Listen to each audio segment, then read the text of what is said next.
Welcome to this week nutrition lesson. Welcome to everybody who's gonna catch us on Facebook, everybody who's gonna catch the replay. We have Paula live in Zoom. Yes, do your thing, no worries at all.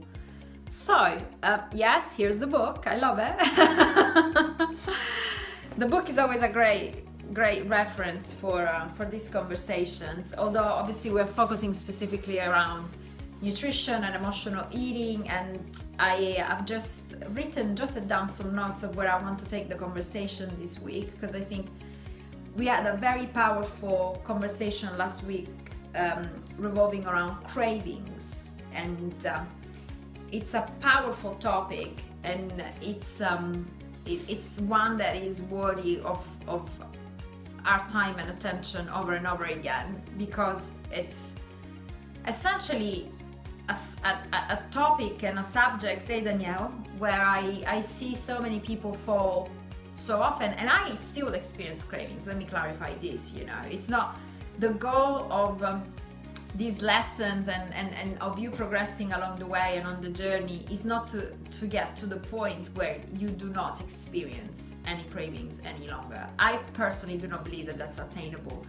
It's a craving is a natural occurrence of the human mind. So let's start with that, actually. Let's start by demystifying what they are, so that we don't feel disempowered by the sheer experiencing of them, and so that we don't set unattainable goals, because I think if we set the goal for ourselves of never experiencing a craving, that's when we set ourselves up for failure. And by the way, this transcends nutrition. I want to say this is because you've noticed that we don't just crave food. Food, of course, is the topic of our conversations, but it applies to everything and anything. And so whenever you're trying to get better and build healthier habits, the goal shouldn't be that of never experiencing craving, especially at the beginning. What I want to empower you around, and what I always empower our shifters around, is how to handle the cravings in a way that doesn't undermine your efforts. Because the truth of the matter is that actually the fact that the body craves and the fact that the mind craves is not always a bad thing, and it's actually a thing that you can leverage to your advantage. Because as much as when you establish a habit, it could be a habit that is conducive to your goals, and that's what the body will become used to, accustomed to, and therefore crave. Or it can be a habit that is not conducive to your goals, and that's what you'll end up craving. And I'll give you a practical example. I crave my workouts. And I know that Danielle and Paula have, through their shift, have gotten to the point where you guys do too. You experience that kind of, I really, woo! Showing some guns there. But it's like you get to the point that you become so used to what it does and to the sensations that you get from it that you start craving it. And so actually, that's an example of an empowering craving and of using craving to your advantage. So when we go, which obviously is not happening now because of the virus, but every year we generally go to a silent meditation retreat, which is a 10-day retreat, and you go in there just to meditate, right? That's all you do. You meditate 10 hours a day. You don't do anything else. You can't even talk. It's a silent retreat. And so one of the cravings that comes to the surface most for me during those 10 days is I crave my workouts. But I am in there to do a different kind of work, and so I have to transcend the craving for the workout. And so I'm saying this to say that when you rewire your brain and you upgrade the quality of your habits, you upgrade the quality of your cravings. And we talked about that a little bit last week. And it's funny because I just had a conversation with Arvin as well. We just did our weekly session. And during lockdown, when he was experiencing more comfort eating, and I know that you won't mind me mentioning this. He was craving a certain kind of food. Now that he's back into the swing of things and back into taking care of himself, he's craving naked bars. And he's like, how interesting. And he's like, yeah, I mean, you've upgraded your eating habits, therefore the nature of your cravings have also gotten upgraded too. So the single most empowering thing but like to better your experience with cravings is to better your habits, full stop. And the more you do that, the more you will find yourself craving stuff that makes you feel good. And that's when that's why I mentioned the example of me craving the workouts when I go to meditation, is because it's great to get to the point where you're craving your good habits, you're craving your healthy habits. One thing that the first thing that I do whenever I wake up, and I was talking about this in the skin tutorial actually, because it has a lot to do with that, is I wake up and I cannot put anything in my body until I've drunk 2 pints of water, warm water with lemon, right? I can't. So sometimes when we're disrupted into our routine, or when we're at home, whatever, like immediately I find myself craving that water first thing in the mornings. And now it's got to the point where it doesn't matter where I am, that's what I'm going to do. Yeah. And it's a craving. I crave the feeling of putting water. Let me put the grid. Hey, Annie's here. Hello. Good morning. Good morning. And so because that's become my second nature habit, drinking those 2 pints of glasses in the water before I do anything else, before I even do my meditation, and most definitely before my coffee, that's what I crave, right? That's the craving that I experience. So the bottom line of what I'm saying here is, I'm just gonna mute you just for now, and then I'll bring you back in when we are conversing, just to clear the sound a little bit. So use cravings to your advantage. You know, a craving is nothing but your body asking for what it's used to receiving at that moment in time. It's a sign of an habitual pattern of habit, of thinking first and foremost, and then habits. And the way that you do that, the way that you switch towards craving your healthier habits, is through becoming present with the experience of them throughout, before, during, and after. So the reason why I crave my workouts is because they give me energy. I love how I feel when I move my body. It makes me feel strong and empowered and confident. I love how I feel after. It makes me feel like I have more energy than I did before. It makes me feel like less hungry, actually, when I work out well and I work out regularly. It kind of stabilizes my appetite. It makes me feel accomplished. It makes me feel like I've given to myself. It makes me so really become present with what your good habits give to you in the immediate, right after, and in the long term. Become present with that. And the mind will become attached to the positive experience, feelings, and sensations that you get from them. And that attachment will generate a craving. That's fundamentally what a craving does. When you crave something that is not good for you, you're not necessarily craving the substance per se, although in some instances you may, because obviously certain substances are actually biochemically addictive, such as sugar and alcohol and cigarettes. But what's actually most powerful is the mental craving. Is the craving of what you think that substance gives you, of that feeling, that emotions, that stimulation, or that relaxation, or whatever it is that you experience when you consume the substance. So becoming present with the experience of eating the food that you're craving, or consuming the substance that you're craving, or engaging into that activity, is how you wire your brain to crave the things that are good for you more than the things that they are not good for you. And it's also how you lose a craving for something that doesn't serve you. Same principle, same process, you know. So the other thing that, so this is a top line, and we talked about it a little bit last week, but I wanted to kind of freshen it up because these are distinctions that need to be practiced as often as you can. Don't think that just because you heard something once that made sense and resonated and that sparked a breakthrough, that you're done with it, you know. Repetition is how you acquire the skill. Remember, it takes a moment to spark the shift. It takes months or years to make the shift.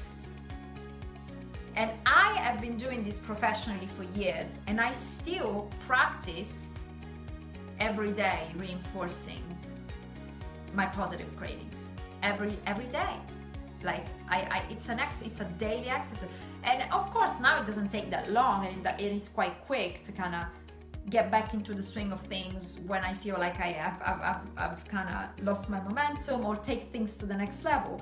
But that's because I've practiced for 15-20 years, you know. So the more you do it, the easier it'll be. But that doesn't mean that you shouldn't think about it and work on it on a daily basis. The reason why it's so easy for me is because I work on it on a daily basis. You know, it's that's actually what makes the process relatively effortless. Now, again, delving a little bit deeper into cravings. The reason why banning foods actually doesn't help a craving is because, and this, I'm gonna go a little bit up there with the fairies for a moment with this one, so just travel up with me, give it a moment, and it might not make sense immediately. The reason why banning a certain food does not help a craving is because, especially around food, what we actually sometimes crave is the permission to eat it more than the food itself. You're not actually craving the food itself as much as you're craving you feeling like you can have it. Because think about it, whenever you crave food, is around a special occasion, or it's around celebrating the weekend, or it's around friends for dinner and you feeling like you're participating into the activity, or you know, so it's generally around landmarks that don't have very much to do with nutrition per se. That's why cravings have nothing to do with hunger, generally speaking. When you're hungry, you're hungry. When you crave a food, 90% of the time, you're not hungry. Have you noticed that? You actually crave sweets after dinner. So you have your dinner, you satisfied your physiological and physical hunger, there comes the craving. When you're actually hungry, you just want nurturing and nourishing food most of the time. I'm not saying 100% of the time. Sometimes we're so out of touch that even when we're experiencing hunger, we experience it as a craving for something elaborate or something big. But generally speaking, cravings happen when you're not hungry. They happen when you're tired. They happen when you want to celebrate. They happen when you're overwhelmed. They happen when there's a special occasion, whether it's a positive special occasion or a negative special occasion. So their nature is very emotional. It's not physiological. That's because unless you are physically addicted to a certain substance, such as sugar or things that have an addictive quality, what you're really the craving really manifests itself at the level of the focus pillar rather than at the physical level, you know. And they will tell you, even with things like cigarettes and alcohol, the physical addiction to the substance you overcome in days. It takes days to relinquish that physical addiction and for the body to not need the substance physically or biochemically. The mental addiction, on the other hand, that can take months or years to fully overcome. And so it's just becoming present with that and becoming aware of that is already a massive step in the right direction. And so when you ban food in particular, because here's the thing, this is where food is different from all other substances, is that you can decide not to ever smoke a cigarette ever again in your life, or even not to ever drink a glass of wine ever again in your life. You can. You don't need cigarettes or wine or refined sugar to live. But you do need food to live. You can't decide. So in some instances, it is beneficial to have that all or nothing mentality, in that with things like drugs or other addictive things, you decide, okay, so never again. I'm not gonna touch the substance ever again. And the mind actually quite likes that complete ban. It's actually quite easy to handle. There's no gray area. It's just never again am I gonna have that thing. And then you just work on the other stuff. You still have to work on the emotional aspect of it, but you don't have to learn to have it in moderation. With food, you can't decide never to eat ever again because you need food to live. So actually, you need to learn to eat in a way that is completely positive, or 99% positive, because we're human beings. So you have to learn to find peace around food and to drop that attachment that can become counterproductive around food. And that's why banning food is not always the most conducive way to overcome attachments and cravings around certain foods. Because you're gonna eat and you're gonna experience hunger always, every day, hunger comes up. So it's actually way better to heal your relationship more at the root level with food, and it's actually possible. Now, this is obviously not to say that foods that have a very addictive quality about them, you have to learn to eat them in moderation. You don't have to learn to eat a Twix bar in moderation, or you don't have to learn to eat a Twix bar at all. Like, you don't have to learn to integrate that into an overarching healthy eating plan. But in my experience with food, because it's something that you need, and because you can get away with this, by the way, you can't do this with drugs, obviously, it's not possible. I find that banning a food altogether might not always be the best way of overcoming the craving for it. What food affords you to do is to do a different kind of work, which is that of becoming present with the experience of consuming the food and using that as the educational experience, which will enlighten you as to whether you really want to have that experience with it. And so if you want to stop craving a food, my suggestion, and the number one thing that I would do, and this goes with any food whatsoever, is to eat it, but become fully present and engaged with the experience of eating it. So eat it without distractions, maybe even eat it regularly for a period of time. So if you're the kind of person who gets these overwhelming cravings, and I know that last time we were talking about hummus, for an instance, or some people say that peanut butter is their thing. Oh my God, peanut butter. Like, some people can't even have peanut butter in the house, or chocolate, or whatever it is. I would say my suggestion is always have a little bit of it regularly if you can. If say, you're struggling with one particular thing, make it a daily ritual. Every day you have a little bit of it. But you've got to be completely immersed in the experience of eating it. Fully immersed. 110. Yeah, sure. It's her turn. The girls are getting their hair done.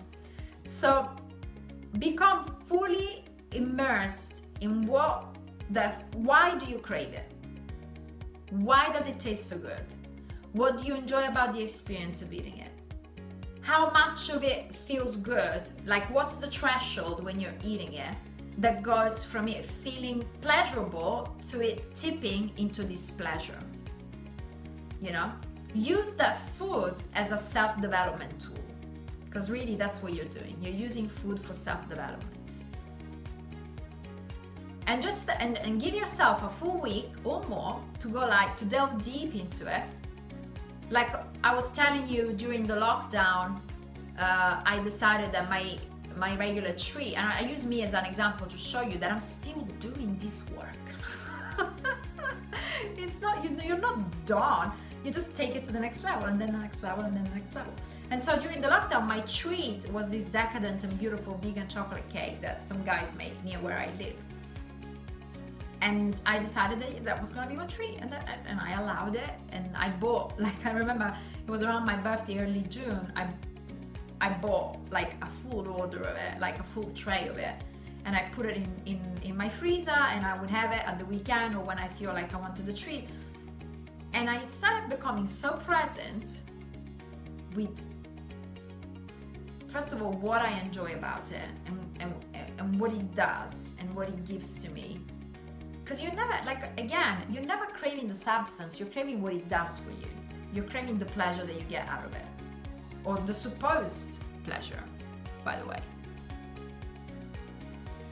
And through doing that with the chocolate cake, I realized actually, and came to this full-blown realization, which is that processed sugar simply doesn't work for me anymore. It doesn't. It actually takes away from me more, and from my experience, and from my experience with food, more than it gives me. So as much as first of all, I didn't enjoy the taste of the cake in my mouth as much as I thought. I enjoyed the thought of eating the cake. Oh, I can't wait to eat that cake. It's so decadent. It's so delicious. But the moment I actually bring the spoon to my mouth and taste the cake, I realized, it tastes alright, but it's actually too sweet. I am overpowered by the sweetness, I taste too much sugar in it, and it gives me a headache right away. That's what processed sugar does now. And so, but I had to have that experience with it to become present.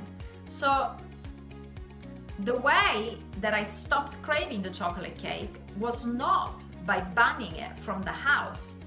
It was by becoming so fully immersed in the experience of eating it, and being so honest with that experience, that I realized that the thought of eating the chocolate cake was more pleasurable than the experience of the cake in my mouth.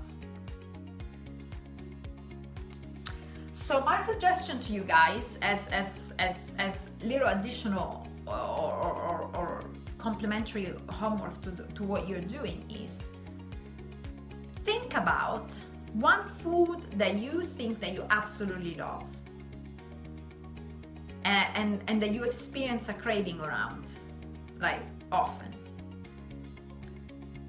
And give yourself permission to eat it regularly, in this week to come. But do so as an experiment to really delve deep into what this food gives to you. And if you can put pen to paper, it will blow your mind what comes up. So some of the questions that you want to ask yourself are, what do you get out of the experience of eating this food? And then conversely, what do you lose out of the experience of eating this food? So like the pros and cons of eating it. Why do you like it? And really go deep into the details of why you like that food. Do you like the texture? Do you like the taste? Do you like the temperature? Do you like how it melts in your mouth? What is it? Do you like the crunch if it's something crunchy? Do you like the salt if it's something salty? Do you like the creaminess if it's something creamy? Dissect it like a scientist. What is it about this food that I like? And then, and this is where it becomes really, really powerful, as you're eating it, one spoon at a time, very slowly and very deliberately, notice when the experience of eating the food goes from pleasure to displeasure. How much of it gives you pleasure versus how much of it goes from pleasure to displeasure? And so, just going back to the cake experience for me, to begin with, I thought, oh, maybe I'm eating too much of it. So I started just eating less. I would cut myself a lesser piece of cake. And I would really take my time with the lesser piece of cake. And so I discovered that actually, the less I ate, the more pleasure I would get from it, right? Because sometimes less is more. Can you believe that? Sometimes with food, less is more. Let me tell you, the most tasty moment of any meal is the first bite. Like the second bite already doesn't taste as good as the first bite. You get the most stimulation and the most pleasure from that first bite. So if you can be fully and completely present with that first bite of food, you've already enjoyed your meal more than the average person. Then, in my experience with the cake, I realized that the less I ate, the better I would feel. The less I ate, the better I would feel, until I got to the point where I realized that if I didn't eat any at all, I would feel better than if I ate even just a little piece. And I was like, duh! But it took like some weeks of having it as a treat, like twice a week, for me to get to the realization of my ideal amount of this cake to feel great and to feel my best is 0. That's my threshold with that cake, 0. This is not to say that I will never eat it ever again, but I have no craving for it. I don't crave, I don't look for it, I don't want to go buy it, because I've realized that I feel better when I don't eat it than when I do eat it. So I invite you to use one food item that you still crave as an experiment. And by the way, I'm not saying that you will come to the same conclusion that I did with the cake. That's not the goal. But experiment and see why you're craving it and what's the amount that you can eat and should eat for you to get maximum pleasure out of the experience and minimum discomfort and pain. Because you tell yourself that you love this food so much or you love this substance so much, but then when you use it to self-destruct, when you use it to cause yourself pain, is that really love? Like, are you really loving the experience? So, first of all, let me ask you guys, since I have Paula and Anne here, thinking about this exercise now, what do you think you're going to do this exercise with? What do you think is the food that you're going to use as a self-development tool this week to kind of dissect and delve deep and see what about it you love so much? Whoever wants to go, I don't mind. Hold on, let me unmute you.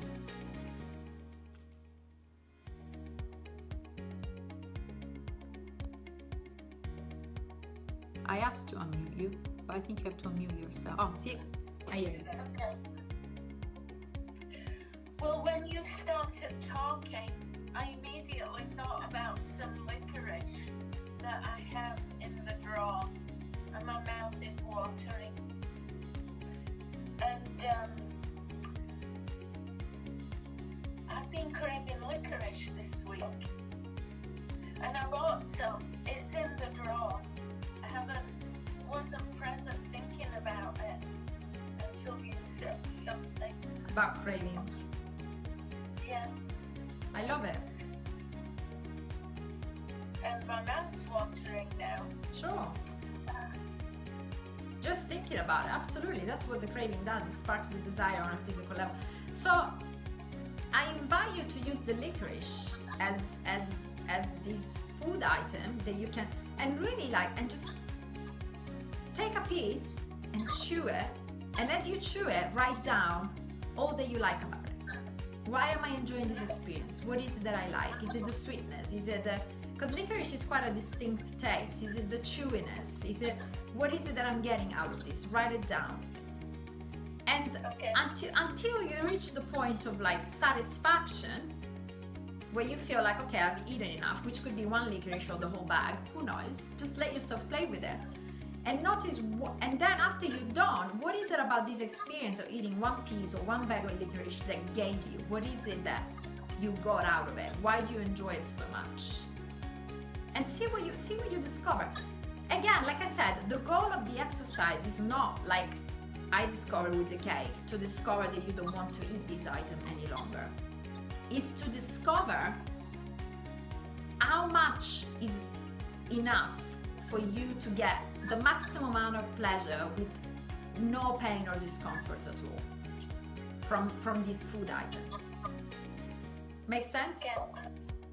Yes, and I bought it because it had been a tough week and I felt like I deserved it. So you wanted a treat? I did. I wanted to reward myself. To make yourself feel better, to make up for the hardship of the week. Mm-hmm. How's your leg, by the way? It's doing really good. Okay, good. It's not as hot and painful as it was. Do you still have a temperature? No. Okay, good. No. And I have to take these strong medicine and eat every 4 hours, and I'm like, I'm not hungry. That goes against all the work we've done. Now she has to eat every 4 hours to take the medicine. I love it. I love how the universe brings you new challenges all the time. But Serena says that I shouldn't eat if I'm not hungry. How hungry am I? 0 to 5. Bless you. Just stay with it. This is an emergency case, and if you gotta eat for the medicine, you gotta eat for the medicine. You know, sometimes you gotta do what you gotta do. Paula, what are you gonna do this experiment on? What's gonna be your food of choice? The thing I've been bad with is it would have been peanut butter, but I had that anaphylactic shock a month or so back, so now I can't have that at all. An anaphylactic shock can stop me craving. That's a good way. Almost dying. Almost dying is very handy. Yeah. So now that's kind of been replaced by dark chocolate, and I was bad with it yesterday, and it was interesting. Like yesterday, I was really tired, and I think that aggravated things. But it was interesting you saying earlier about something sweet after a meal. You know, that was very much a thing in my household when I was younger as a kid. It wasn't just on Sundays with your own dinner. It was like we would have pudding after a meal.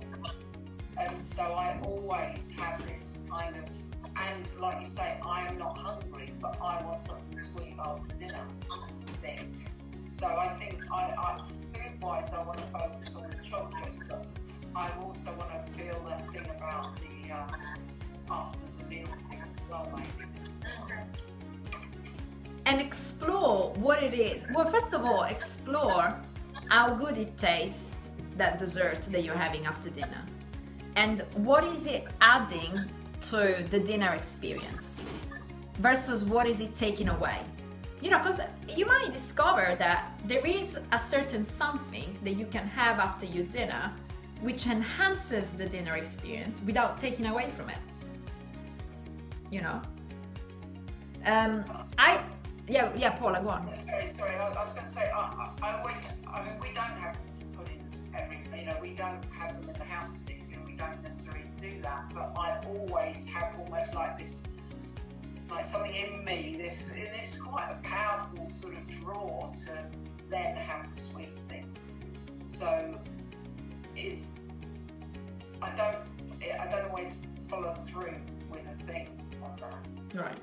So, but I think that is feeling what a craving is for sure. 100%. A craving is a... Sorry, can I just add? I found it really fascinating when you were saying, because you've run over this with us fairly recently as well on our sessions, and this thing about being present, and I was thinking, well, actually, you're kind of eating a memory. You're eating a thought. Cravings are a thought. All cravings are nothing but a thought. If you had no memory, you would have no cravings. If you didn't remember your childhood when you used to have dessert after dinner all the time, you would not be experiencing this overpowering need to have dessert after dinner. You know? It sounds so simple, but simple is not easy. Those are two different things. But it truly is that simple. And that's why the key to unlock awareness around it is to experience it.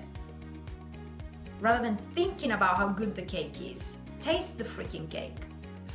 Switch off the TV, stop the conversation, and be with the cake and taste it. And then you discover that it's too sweet, that you only taste the refined sugar in it, and that it just leaves you feeling a little bit heavy and sluggish, and that the memory of it, the memory of the pleasure, it's an illusion that's continuous, or it refers to a past when it was giving you that much pleasure, which is not your present any longer. You're not getting that much pleasure from it any longer. I used to love watching cartoons. I know that if I watched them now, I wouldn't get as much pleasure as when I was 10 years old. You know? Just because you got pleasure from something in the past, it doesn't mean that you're going to get the same amount of pleasure, if any pleasure at all, now in the present moment. But you will not know that until you become present with the experience. The food that I used to crave and eat and crave, because by the way, you crave what you eat. If you stop eating it, you stop craving it eventually. But so it's profoundly different now than it was 15 or 20 years ago, and some of the things that at the time would feel like a real treat now would make me feel sick to my stomach immediately and would only give me pain and discomfort. Is this making sense?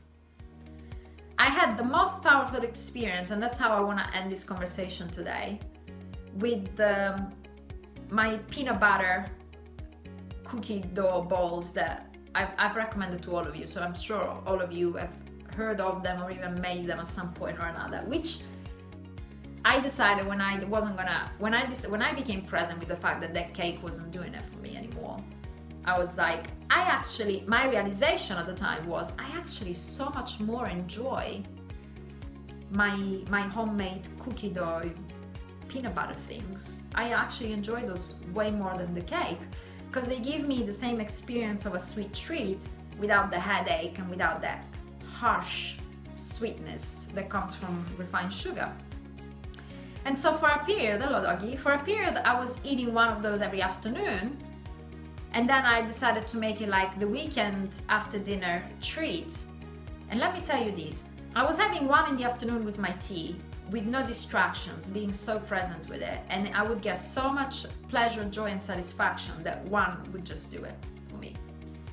And then last weekend, I decided to eat them as dessert after dinner on, I can't remember if it was Saturday or Friday or whatever. And I was like, oh, let me have 4, you know, like Yeah, the equivalent of a piece of cake. So I decided to have 4, thinking that I was gonna get 4 times as much pleasure from the experience, right? If you eat 1, you get X amount of pleasure. You eat 4, you get 4 times as much pleasure. So let me have 4 little cookie dough balls. And I put them on the plate, and I served them up at the same time as I served Eugene cake, and we ate them whilst we were watching TV. And it was just such an underwhelming experience. It broke my heart. I was like, I've just eaten 4 times as much of that same thing that gives me so much pleasure, and it was gone in a flash. I can't even remember exactly how good they were. It didn't make me feel satisfied. It didn't add anything to my experience. I actually felt fully underwhelmed by that experience. So I ate 4 times as many calories of the same food and actually got less pleasure than having 1 time as many calories. How is that? I wasn't present with it. I wasn't present with the experience of eating it. I wasn't tasting it. I wasn't paying attention to it. I wasn't giving it anything. I was distracted and nibbling in front of the TV, and I ate 4 times as much calories, and they didn't touch the side. I was like, I want more. And I was like, what do you mean you want more? You've just eaten 4. Like I was having this conversation with myself in my head. You've just eaten 4 cookie dough balls. They're 100 calories each. You've eaten 400 calories. What do you mean you want more? That's outrageous. I didn't eat more, but I had to resist the temptation to eat more. That's because I didn't taste them the first time around. 400 calories worth of it, no taste. So then my learning in that instance was, when I have a decadent treat, I've just got to have it with no distractions if I want to taste it. Otherwise, it will be a waste of food, of calories, of experience, everything. And it will leave you feeling worse than you did before. Less is more. It's not the food you're really craving. It's the pleasure. So if you're not tuned in with the experience of eating it, you're not tuned in with the pleasure, no amount will satisfy you. You could eat 1,000 calories of it and it won't satisfy you. I could have eaten 10, probably, and still not felt hardly as satisfied as when I eat 1 and I give it my full attention. And I eat it when I'm hungry as well, by the way, because that's when I would have it in the afternoon as my afternoon snack. Is this making sense?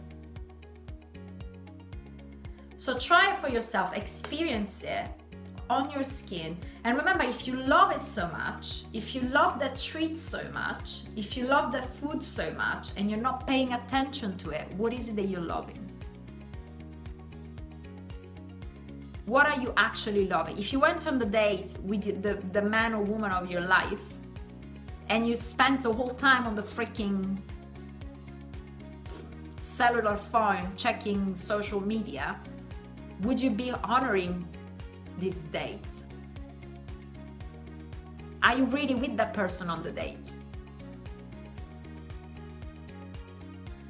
Make sense?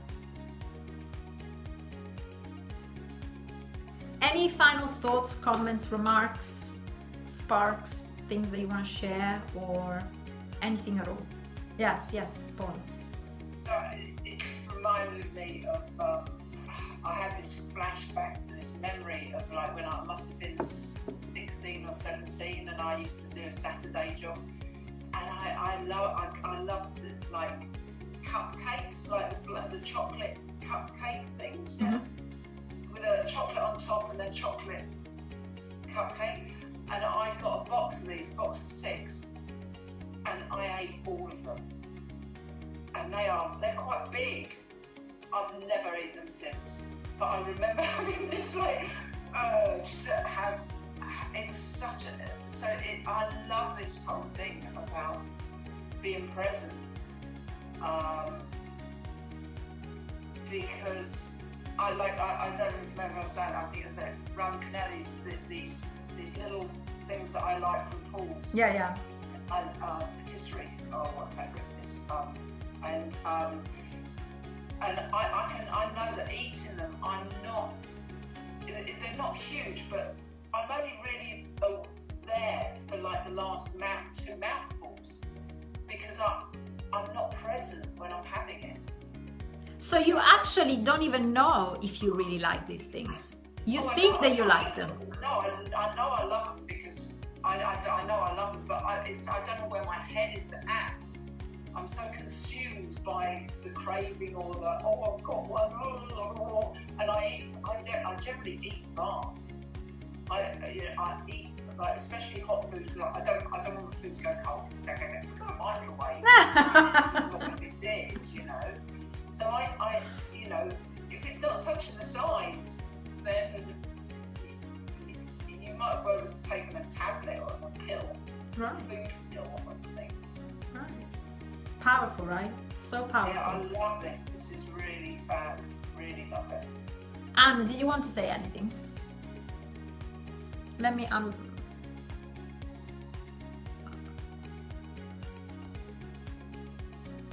I think yeah. Yeah.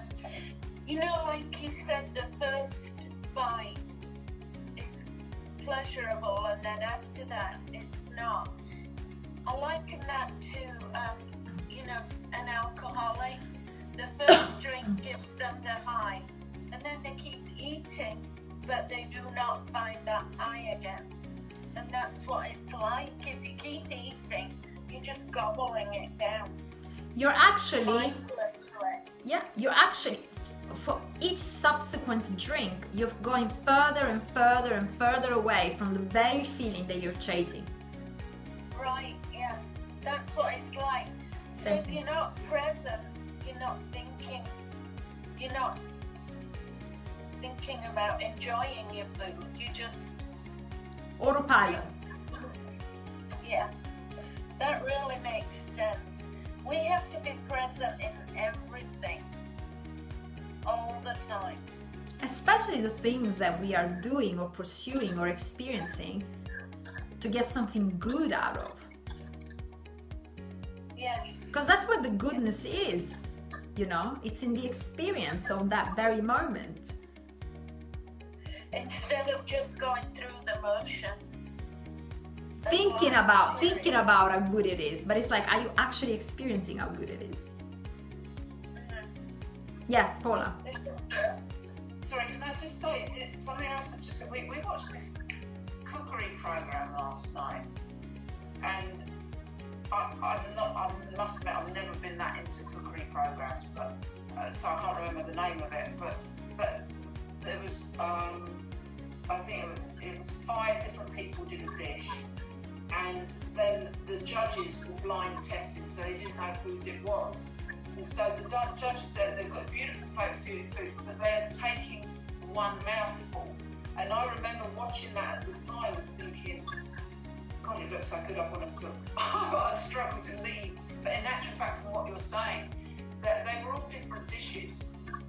I think it was Ethiopian cuisine, and like a spring roll kind of deep fried with different content, and that wrapped in lettuce leaf and that sort of stuff. But if they're all different, in actual fact, they're getting the best bit out. If they finish the plate, Lost all the pleasure. Yeah, they're actually getting like the best. One bite of that beautiful, one bite. It's a better way of Eating. enjoying the food in actual fact. Isn't that powerful? You will never get more pleasure than from the first bite, and each and every single subsequent bite, it's less and less pleasurable. This is biochemistry. As far as the stimulation that goes on in your body and mind, the first bite gives you the most stimuli, and then it's subsequent less and less and less and less. But because we weren't present with the first one, we keep chasing it. And the more we chase it, and the further away from it are we going. It'd be better to stop let us go hungry again and come back to it when we are hungry again and take another bite then. But who's gonna do that? I mean, like... So, us that watch someone just eat one bite, we're thinking, well, they're not getting, how can they do that? Well, you just told us how they can do that. That's how much they love the food. Just the one bite. The one bite is all that matters. It's all that matters. And if you tell yourself that you overeat because you love food, you are lying to yourself.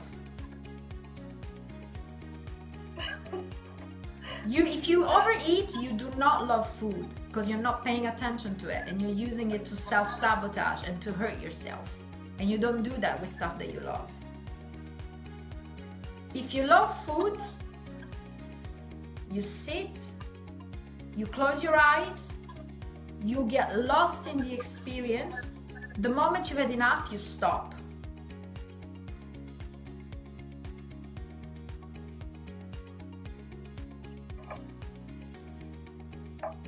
Powerful, right? Very. Just go with this, sit with it, see how and what it does to you this week. Do that little experiment with the food that you crave, like the chocolate or the licorice. Be a scientist and use food as a self-development tool, because that's what we're doing here, right? Fundamentally. And see what comes up. Just explore. Sometimes the findings might shock you. Like, I was shocked to find out that I don't like the chocolate cake. Like, it took me a minute to accept that reality. But then I thought to myself, if I force myself to eat it just because I can't accept the fact that I don't like it anymore, why am I doing that? Like, why would I force something down my throat that I have just discovered doesn't give me as much pleasure as it takes away? And by the way, there might be a reason why you do that, and you might need to explore that. Maybe you don't want to disappoint your partner who likes to eat the food with you. Maybe you don't want to discover that this food from childhood, maybe you don't want to upset your friends whom you're having dinner with and you used to share this thing together. There are many reasons why you would choose to do that. Just become present with what comes up.